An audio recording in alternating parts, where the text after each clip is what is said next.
अब variation and evolution का second part हम शुरू करते हैं और इसके साथ एक्सरसाइज भी की जाएगी। तो आइए हम देखते हैं कि क्या एवोल्यूशनरी और वेरिएशंस जो हैं वो कैसे स्टडी की गई और एक्सरसाइज में आपने मल्टीपल चॉइस के कैसे जवाब देने। तो देखिए एवोल्यूशन का जब हम एवोल्यूशन पर आते हैं तो उसमें सबसे बड़ी बात जो है वो ऑर्गेनिक एवोल्यूशन है। तो इसे बायोलॉजिकल एवोल्यूशन भी कहते हैं। द चेंज इन कैरेक्टरिस्टिक, अब खुसूसियात में तब्दीली ऑफ ए पॉपुलेशन, एक पॉपुलेशन के अंदर। और ये पॉपुलेशन की डेफिनेशन है, इसलिए ये लफ्ज पॉपुलेशन यहाँ पे क्यों लिखा गया कि किसी एक मुकाम पर और एक जगह पर एक वक्त में जो population over the cause of generation, यानी बहुत सी नस्लों तक जो है वही पॉपुलेशन उसमें चेंजेस आते। अब चेंजेस आती हैं, the evolutionary changes are always inheritable. और जो एवोल्यूशनरी चेंजेस आती हैं इन्हें कहा गया है कि ये विरासत में चली जाती हैं जी, ये तब्दीलियां विरासत में जाती हैं। The changes in an individual are not considered as evolution. यहाँ पर यह बात बताई गई है कि अगर किसी एक फर्द में अगर कोई तब्दीली आती है तो उसको एवोल्यूशन में इर्तिका में शामिल नहीं किया जाता, because evolution refer to the population, और ये पॉपुलेशन से ताल्लुक रखती है।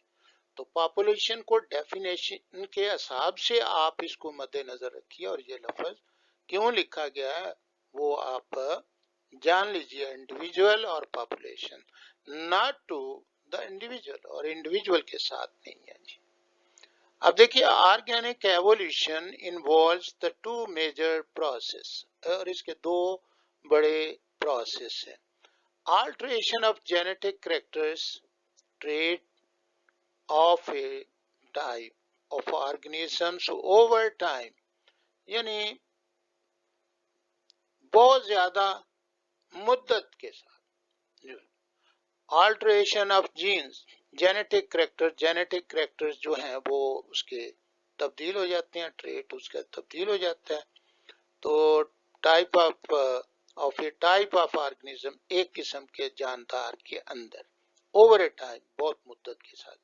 तो क्रिएशन ऑफ न्यू टाइप, जब नई टाइप बनती है of organism form a single type, और फिर वो एक सिंगल टाइप जो है वो अलहदा से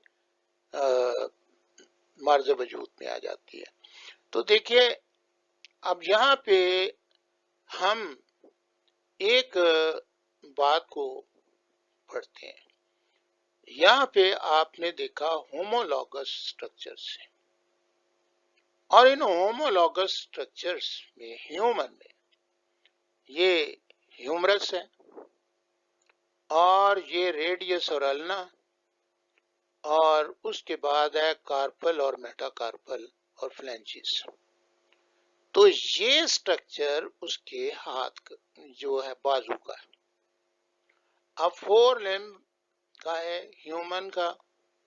तो जब हम इसको कहा जाता है ये पेंटाडक्टाइल है जी,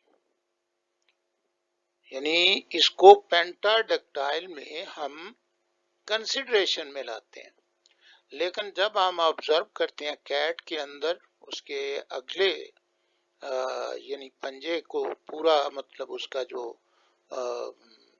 टांग है उसको देखते हैं, अगली टांग को, तो वो भी पेंटाडक्टाइल है। जब हम वेल के फ्लिपर को देखते हैं तो we see that one is also pentadactyl. जब हम बैट के उसके पर को देखते हैं तो वो पर हमें जो नजर आता है वो पेंटाडक्टाइल नजर आता है। अब जरा देखिए जानदार तो मुख्तलिफ है, होमोलॉगस स्ट्रक्चर्स हैं और किस तरीके से इनके अंदर जो वेरिएशन आई है तो ये है असल में एवोल्यूशन की।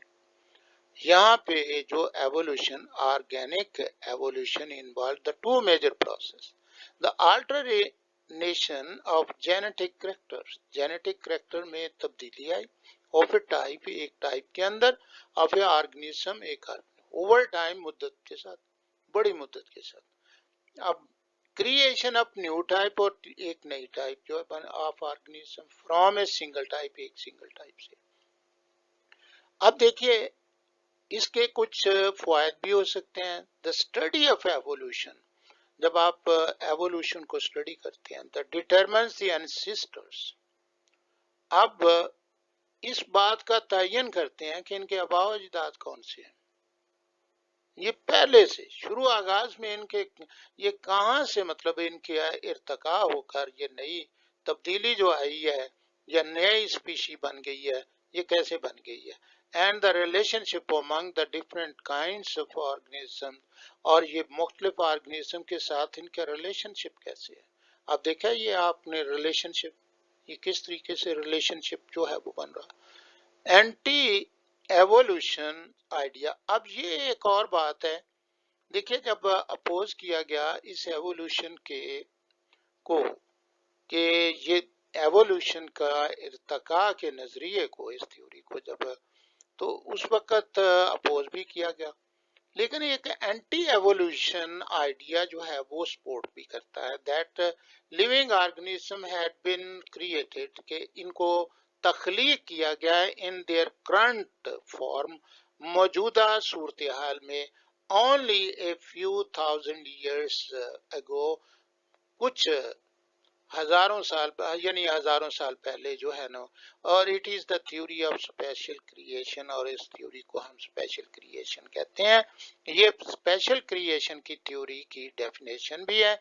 और यहाँ पर आपने ये बात देखी कि एवोल्यूशन में हम दरअसल जो एवोल्यूशन बयान की गई है उसमें हम देखते हैं कि किसी भी ऑर्गेनिज्म के अबाव अजदाद कौन से हैं, और ये रिलेशनशिप के जरिए हम उसको देखते हैं जो कि आपस में सिमिलैरिटी रखते हैं।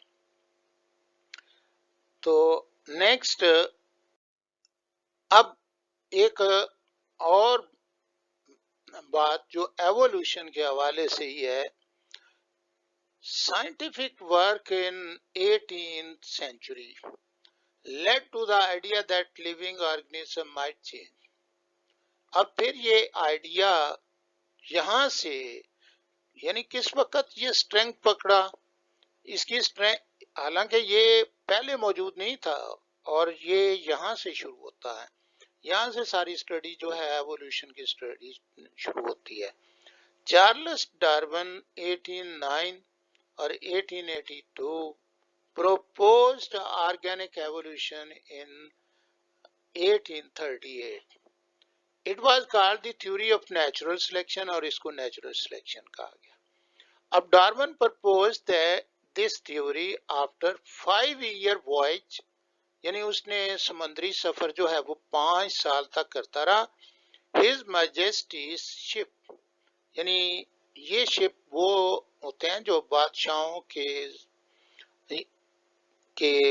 तसल्लुत में होते हैं, और HMS बीगल उसका नाम है। ये 5 साल तक सफर करता रहा, मुख्तलिफ जजीरों पर जाता रहा, मुख्तलिफ जगहों पर उसने सैरें की, और ही पब्लिश्ड ए बुक, उसने एक किताब लिखी on the origin of the species, species की इब्तदा कैसे होती है, bye means of the natural selection, natural selection के साथ, इन 1859।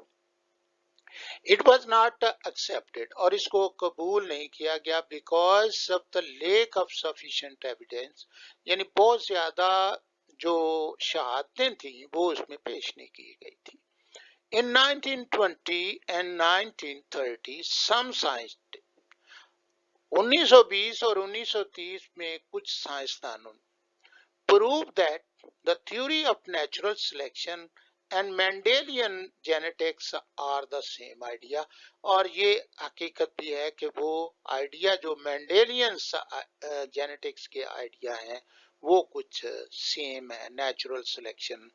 अब जाहिर है कि मेंडल के लॉ तो हम पढ़ चुके और इसी लिहाज से हम देखते हैं जी ये नेचुरल सिलेक्शन जो है वो क्या थी।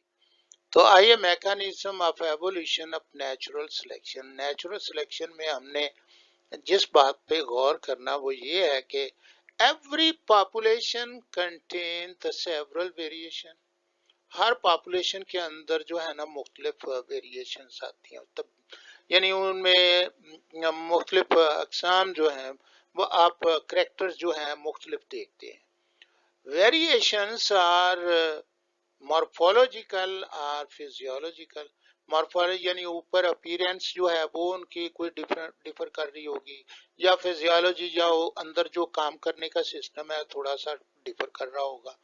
तो natural selection is the process, और नेचुरल सिलेक्शन जो है वो एक प्रोसेस है by which the better genetic variations becomes more successive generation of population. अब इसमें जो नेचुरल सिलेक्शन करते हैं तो मकसद उसका ये होता है कि सक्सेसिव जनरेशन ऑफ पॉपुलेशन जो है वो हम आगे बढ़ाएंगे, और इसको आगे बढ़ाने के लिए ये प्रोसेस इस्तेमाल किया जाता है। नेचुरल सिलेक्शन का एक अमल है, और इस अमल के जरिए जो है जो अच्छी करैक्टर्स होते हैं, जो बेटर जेनेटिक्स वेरिएशंस होती हैं, अब उनको सिलेक्ट किया जाता है और आगे नस्ल बढ़ाई जाती है। Evolutionary fitness mean ability to survive and reproduce.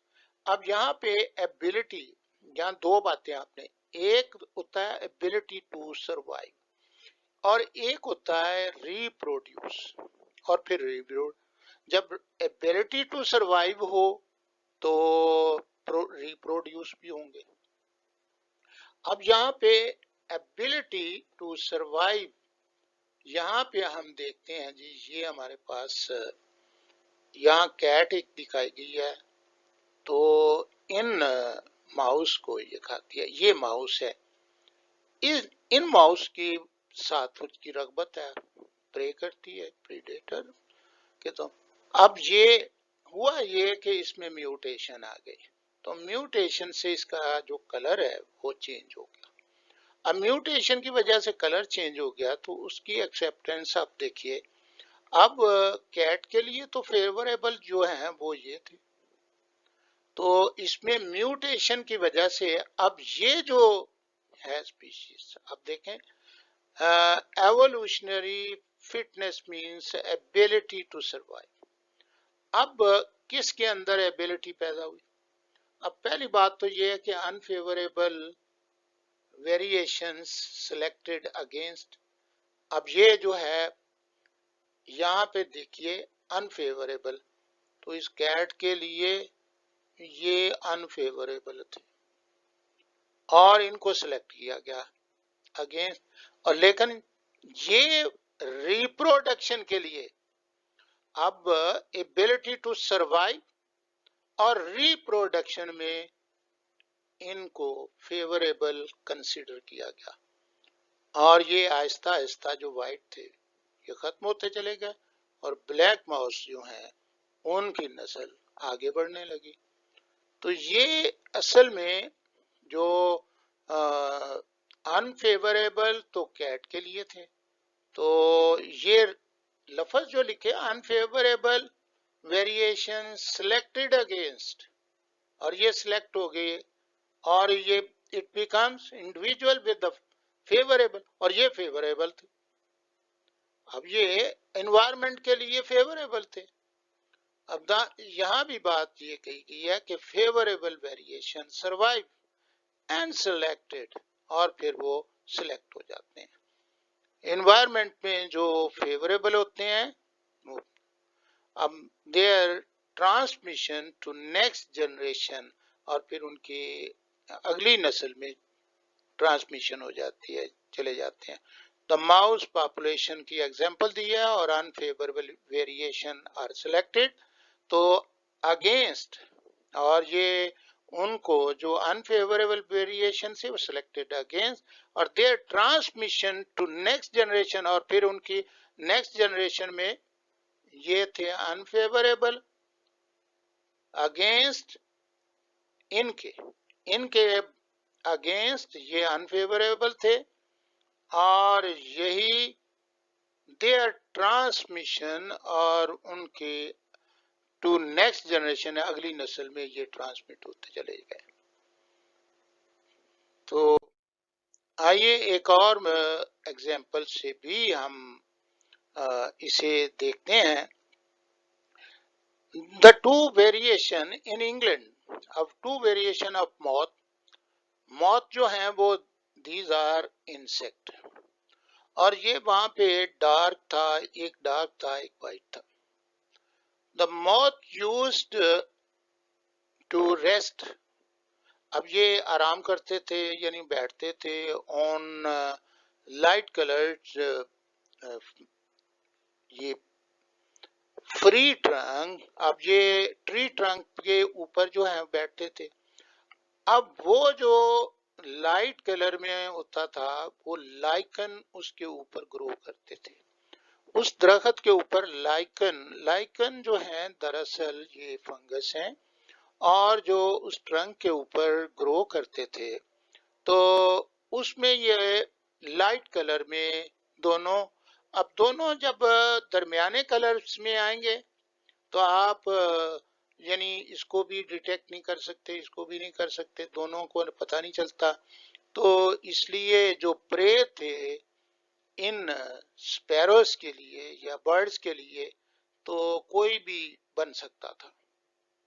तो इस सूरत में तो बर्ड जो हैं वो दोनों को खा लेते थे। 19th century the lichen die, lichen जो है वो सारे खत्म हो गया due to the polluted air, और पोल्यूटेड एयर की वजह से लाइकन खत्म हो गया। The naked tree trunk turn dark colour, और वो क्या हुआ जी, डार्क कलर में आ गए। अब उनका जब कलर डार्क हो गया तो white moth variation became harmful, और जो व्हाइट थे, अब डार्क के ऊपर जब व्हाइट बैठता है, बैठा ये व्हाइट, तो फौरन ये नजर आ गया, तो बर्ड ने इसको पिक कर लिया, और जो डार्क कलर वाले थे, डार्क कलर वाले मॉथ थे, वो उस पर नजर नहीं आए। तो इस तरह was easily visible to predator birds, तो अब उसमें ये हुआ कि वाइट को वो ज्यादा खाने लगे। The natural selection selected dark, और डार्क जो है वो सिलेक्ट होने लगे नेचुरली, और मॉथ टू, अब ये डार्क मॉथ सिलेक्टेड हुए, रिप्रोड्यूस हुए, and consider an adaptation to the environment, और एनवायरमेंट में इनकी अडॉप्टेशन हो गई, और व्हाइट मॉथ जो है वो डिसअपियर हो गए फ्रॉम द पॉपुलेशन, और इस पॉपुलेशन उस जगह पर उस मुकाम पर यानी ये इंग्लैंड के अंदर जो है ये पॉपुलेशन खत्म हो गई, जो व्हाइट मॉथ थे वो खत्म हो गए और डार्क जो है वो ज्यादा हो गए। तो ये एक मिसाल जो है आप बखूबी समझ गए होंगे कि नेचुरल सिलेक्शन, आर्टिफिशियल सिलेक्शन को जब हम स्टडी, एक नेचुरल सिलेक्शन तो हमने स्टडी कर ली कि नेचुरल सिलेक्शन कुदरती तौर पर कैसे होता, लेकिन आर्टिफिशियल सिलेक्शन भी होती है, और it was expressed by the Abu Rehan al Biruni Persian, और ये हमारे बर्रे सगीर के अंदर जो है महमूद गजनबी के दौर में आया था, और यहाँ पर वो उसने भी इसको एक्सप्रेस किया है यानी बयान किया है, और Charles Darwin also use this term, और यही टर्म उसने जो इस अल बैरूनी ने इस्तेमाल की थी वही टर्म इसने इस्तेमाल की आर्टिफिशियल सिलेक्शन के लिए।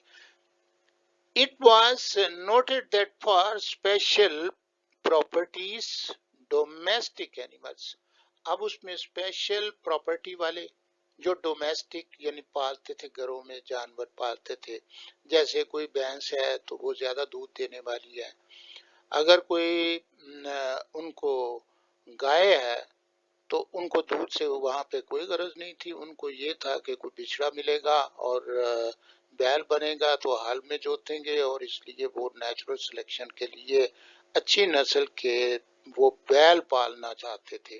तो ये करैक्टर यानी उनके अपने चॉइस पर थी। द स्पेशल प्रॉपर्टी वाले जो डोमेस्टिक एनिमल्स थे एंड प्लांट्स, और फिर उसके बाद ये प्लांट भी होते हैं कि कौन सी अच्छी प्लांट हैं जो ज्यादा पैदावार दे सकते हैं, उनकी सिलेक्शन कर लेते थे। वो डिवेल्प्ड एज उनको डेवलप किया जाता था। तो international breeding among the individual, अब यहाँ पर बैन अवी तौर पर breeding among the individuals with desirable characters, और जो डिजायरेबल करेक्टर्स होते थे उनकी ब्रीडिंग जो है ये बैन अवी तौर पर होती थी। वो हर एक का अपने अपने चॉइस पर होते थे। और discouraging the breeding of individual with less desirable, और जिसकी ख्वाहिश नहीं होती थी तो उसको डिस्करेज कर दिया जाता था, उसको रिजेक्ट कर दिया, यानी वो करेक्टर्स जो है वो प्रोड्यूस नहीं करते थे। तो अब देखिए ये तो वक्त वक्त की बात होती है, जरूरत की बात होती है। डिजायरेबल तभी होता है जब आपको जरूरत भी हो, तो जरूरत के तहत जो है सारे ये काम किए जाते हैं। अब इस लिहाज से नेचुरल सिलेक्शन जो है ये तो, अब देखिए आपको चाहिए हैंस, आप अब देखिए जो हमारे मुल्क के अंदर रहने वाले यहाँ पे हैंस थी, तो वो तकरीबन एग जो है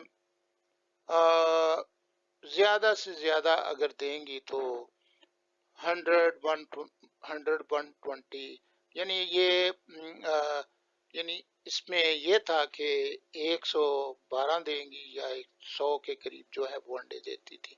लेकिन जो डिवेल्प किया गया, ऐसी सिलेक्शन की गई, व्हाइट लेग हॉर्न और रेड हॉर्न, ब्लैक हॉर्न, ये ऐसे यानी हैंस की सिलेक्शन की गई जो राउंड द ईयर जो है वो एग देती है।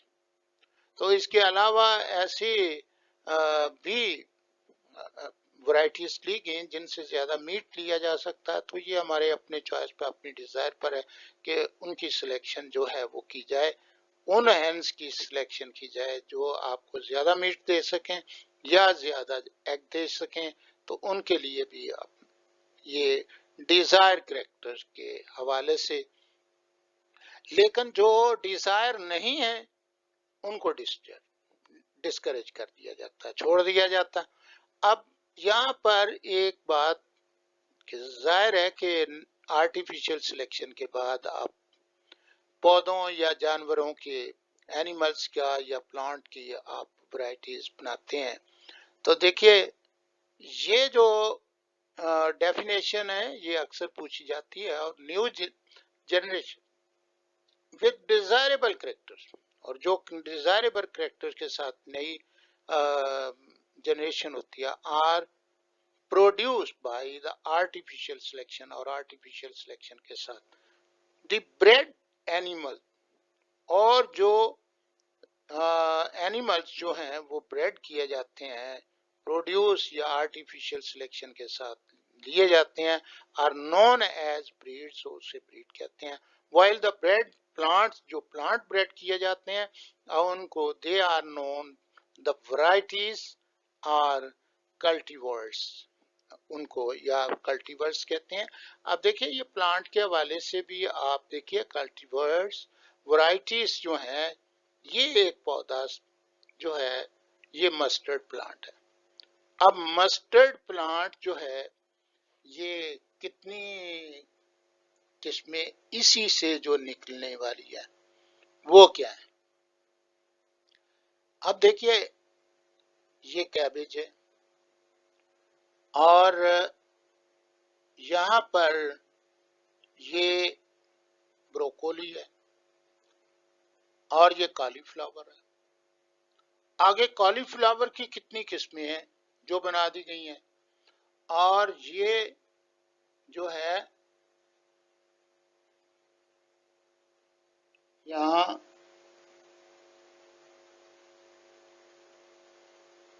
हाँ, ये भी एक वैरायटीज है और इसी तरीके से इनको वैरायटीज जो हैं, मुख्तलिफ वैरायटीज जो हैं वो उसको कंसिडरेशन में लाया गया, लेकिन इसकी ओरिजिन जो है वो ये ब्रासिका कैम्पेस्ट्रस है। अब हम मल्टीपल चॉइस पर आते हैं। सबसे पहले मल्टीपल चॉइस को देखते हैं। An organism express physical trait, एक organism physical trait such as seed colour और pod shape is called its, अब ये इसको जो फिजिकल ट्रेट होता है, एक्सप्रेस फिजिकली जो होता है वो फिनोटाइप कहलाता है। An organism has two different alleles, एक ऑर्गेनिज्म है उसके दो मुख्तलिफ एलेल्स हैं। अब देखिए, फॉर ए सिंगल ट्रेट, एक ही ट्रेट के लिए, और its genotype is said to be, और इसकी जीनोटाइप जो है वो क्या होगी। तो जाहिर है कि दो डिफरेंट एलेल्स मौजूद हैं, डिफरेंट एलेल्स मौजूद हैं और दोनों, और ये होगी heterozygous. In the cross-pollination between the true breed yellow pod plant and true breed green pod plant, where green pod color is dominant, the resulting offspring filial one में जनरेशन में क्या होगा, तो वो डोमिनेंट जो है वो ग्रीन है, तो ये ऑल ग्रीन होंगे। How many genetically different kinds of gametes in gametes an individual with genotype AABB, अब ये इंडिविजुअल है और यहाँ इसकी जीनोटाइप जो है वो उसने ये शो की है, और यहाँ पे इस लिहाज से ये क्रोमोसोम पे एक ही गैमेट, जब गैमेट बनेगा तो ए और स्मॉल बी का गैमेट जो है ये बनेगा। ये ए जो है, अब ये दोनों बी हैं, इनके साथ जाएंगे तो ये एक गैमेट जो है वो एक ही किस्म के गैमेट बनेंगे। अब कितनी किस्म के उसने पूछा, वो एक ही किस्म के। अच्छा जी, which of the following statement regarding the gene is false, gene के लिहाज से कौन सी फर्क, genes are located on the chromosome, ठीक है जी, genes consist of long sequence of DNA, ठीक है, the gene contain the information for the production of a protein, protein produce, और each cell contain a single copy of every gene, ये गलत है, ये सिंगल कॉपी नहीं होती ये। Mendel's, अब next, Mendel's primary contribution to our understanding of inheritance was, अब जो उसने प्राइमरी इनहेरिटेंस के बारे में कंट्रीब्यूशन उसकी क्या है, the idea that genes are found on chromosome, अब क्रोमोसोम का उसके ने बिल्कुल जिक्र नहीं किया जी। Explanation of the pattern of inheritance, इसका जिक्र किया है। द डिस्कवरी ऑफ, उसको क्या एलील का पता था, ये तो बाद में नाम दिए गए हैं, हमने जीन का नाम भी बाद में दिया है, उसने तो फैक्टरी कहा था। अब ये determining the information contain in DNA, तो डीएनए की डिस्कवरी भी बाद में हुई है जी, तो ये दुरुस्त है जो लगाया गया। ए purple flower pea plant has the genotype PP, or which of the following statement about this plant is false, अब देखिए, it is a phenotype will be white flower, अब ये इसकी जो phenotype है वो तो white flower होगी। It has homozygous dominant genotype, अब ये डोमिनेंट तो जब तक रिसेसिव ना हो तो डोमिनेशन आप शो नहीं कर सकते। One bred to a white flowered plant, all offspring will be the purple। तो ये इसका तो जिक्र बिल्कुल नहीं है जी। all the gametes produced will have the same flower color alleles। अब ये alleles आ गया, यहाँ ये alleles की गलती है, तो यही है, its phenotype will be the white flower ही बनेगा जी। ये जीनोटाइप जिसकी ये है, फिनोटाइप भी उसकी जो है ना वो वाइट ही होगी। अब देखिए, Charles Darwin propose that the organism produce the many more offspring than can possible survive on the limited amount of resources available to them। According to the Darwin, the offspring that are most likely to survive are those that, अब यहाँ पे organism produced many more offspring, तो अब देखिए इसमें are born first and grow fastest, are largest and most aggressive, ये क्या हुई, have no natural predator, उनका predator नहीं था। नहीं, असल बात जो है वो अगर गौर करें तो Charles Darwin propose that the organism produce many more offspring, तो वो उनके ऑफस्प्रिंग बहुत ज्यादा होते हैं, than can possible survive on the limited amount of resources, तो कम रिसोर्सेज पर अवेलेबल अगर उनको होंगे, तो अकॉर्डिंग टू द डार्विन ये बात बेस्ट है, और best adaptor to the environment. तो नेचुरल सिलेक्शन की बात कर रहा है जी, ये डार्विन ने नेचुरल सिलेक्शन की बात है, जो बेस्ट अडॉप्टेड होंगे वही इन्वायरमेंट में सरवाइव करेंगे, और यही बात according to the Darwin offspring that we most likely to survive होंगे, तो वो वही होंगे जो अडॉप्टेड होंगे। तो नेक्स्ट हम इस बात को देखते हैं कि देखिए जी, शॉर्ट क्वेश्चन है, शॉर्ट क्वेश्चन में इन तीन के निशान लगे हुए हैं, ये आपके शॉर्ट कोर्स के तहत जो है ना वो निशान लगा दिए गए हैं। Define the genotype and phenotype, what do you mean by dominant and recessive, what are the homozygous and heterozygous genotype. तो ये जो है जरा लॉन्ग क्वेश्चन है, कंसेप्चुअल है।